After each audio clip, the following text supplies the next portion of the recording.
So a rescue package is where a client comes to us and they basically say, hey, look, things are not going well. We are struggling to pay our creditors. We are struggling with IRD payments. In fact, we're behind. We are struggling in our own personal lives because we're not able to take enough money out of the company by way of profit to repay our own mortgage on our family home, and we need a package, a cunning plan, if you want, put together to get us out of the doo-doos. Now, we recently had a client who had arrears on just about pretty much everything you can imagine.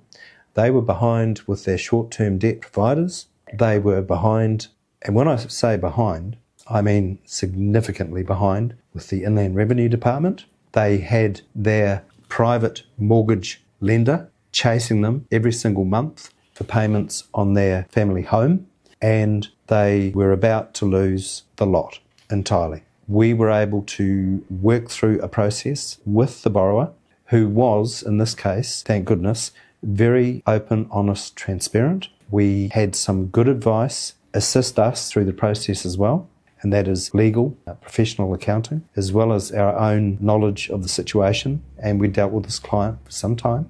We were able to come up with a rescue package whereby the family home was eventually sold such that they could then buy a smaller property.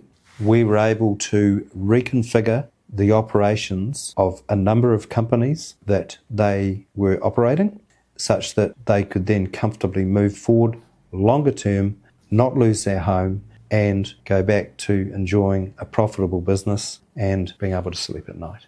So that's just one example of a rescue package that we can put together. It doesn't take long. It's not as painful as a mortgagee sale. So come and have a chat to us. If you find yourself in that situation, do it now. Don't wait. Don't be an ostrich. Don't put your head in the sand, because having your head happily buried in that hot sand is not going to solve your problems. In fact, it's going to melt your head. Anyway, come and have a chat to us. A good example of the difference between core debt and working capital. Let's think about buying an asset with a lifespan of 5-10 years. A good example may be a large piece of manufacturing machinery. It's got a lifespan of 5, 10, 15. Some of these machines, like a large press for an engineering company, for example, that might have a lifespan of, say, 50 years. So why do you want to pay it off or be forced to pay it off over 12 months? It's going to put the company's cash flow under some serious pressure when that machine should be financed over the longest possible time and depreciated over that period as well. Whereas, of course, working capital, that is what you're using to buy your stock and trade. That is, in the case of an engineering company, you're going to use your short-term working capital funding to buy your steel, rods, whatever, rebarb, etc., to go into that press.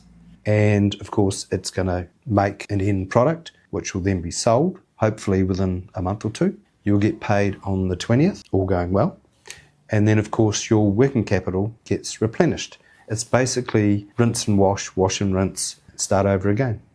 Working capital facility, to be concise, is a revolving facility. The banks will generally review it annually to make sure that it is actually fluctuating. So it's not hardcore, which means you've drawn it to the limit and it just sitting there stagnant, costing you a lot of money. So it needs to go up and down as funds go out to buy your material, raw material, to convert into a finished product. Then you sell it, money comes in, your working capital is then replenished, and it's rinse and repeat. That's all it is. And that machine that's actually doing the manufacturing, the repayments for that are structured over 5, 10 plus years. They've totally f***ed it up. What it is, we've had instances of brokers, they have taken an easy track. They have raised easy, and it is easily available. And that is a trap. So working capital through a number of providers in New Zealand, unsecured, it's very easy to get hold of. You will see it advertised if you go on the good old interweb. We can have 500,000, 24 hours, and people are going, wow, that's amazing. We could do with that.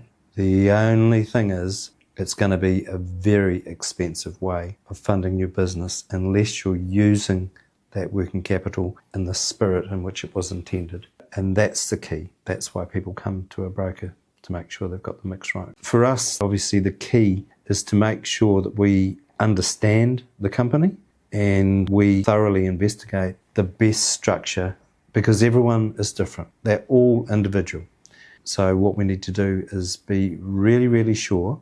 And sometimes we will work in with other professionals, mainly accountants, other business mentors, advisors, to make sure that we're all on the same table, so to speak. Then as a finance broker, I will normally approach a number of different financiers. It'll be a mix of banks, non-bank lenders, long-term and short-term lenders, and just make sure that the structure that's best suited for that company that we get, and we also review it regularly in line with their trading, profitability, and their forward forecasts. So if that company is looking to expand and grow, they may be introducing a brand new product range, then we have to go back and decide, right, how is that range going to be developed?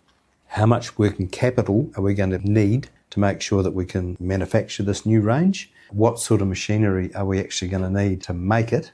And then we decide, we apportion them accordingly, and we make sure that the repayments are structured accordingly. One thing we have noticed is that because current economic conditions, let's be honest, they've been fairly rough for probably the last 2-3 years.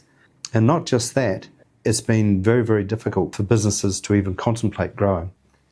They've come under immense pressure to increase wages over the last few years. And on top of that, the cost of your raw materials, for example, has gone up exponentially. And that's driven through shipping, for example. So all of their fixed costs, as they knew it, have gone up exponentially.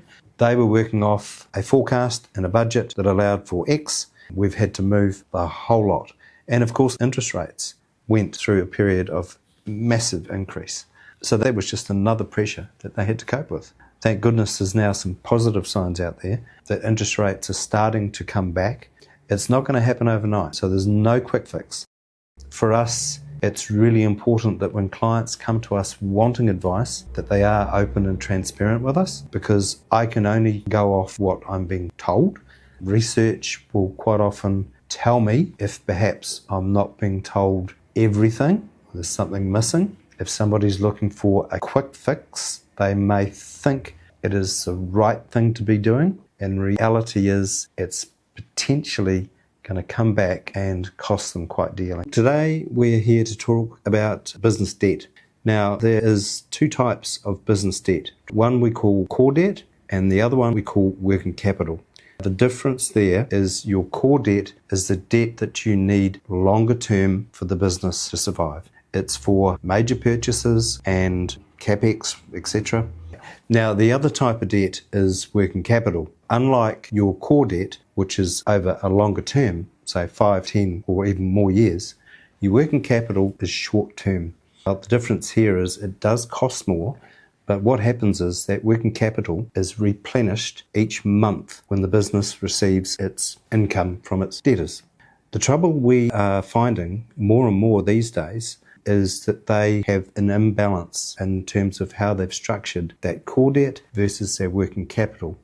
So they've got core debt effectively being funded by working capital finance, which is very expensive and it's not fit for purpose. So then, of course, they get into a little bit of trouble because they're paying high interest rates on what is supposed to be a short-term lending product. And that can lead to severe constraints in their liquidity. Worst case scenario that we see, you'll get into trouble with IRD arrears, perhaps arrears on your hire purchases or other obligations that the company has. So to get that balance right, the best thing you can do, especially in the current situ, is come and talk to myself and we can have a look at your structure and make sure it is fit for purpose.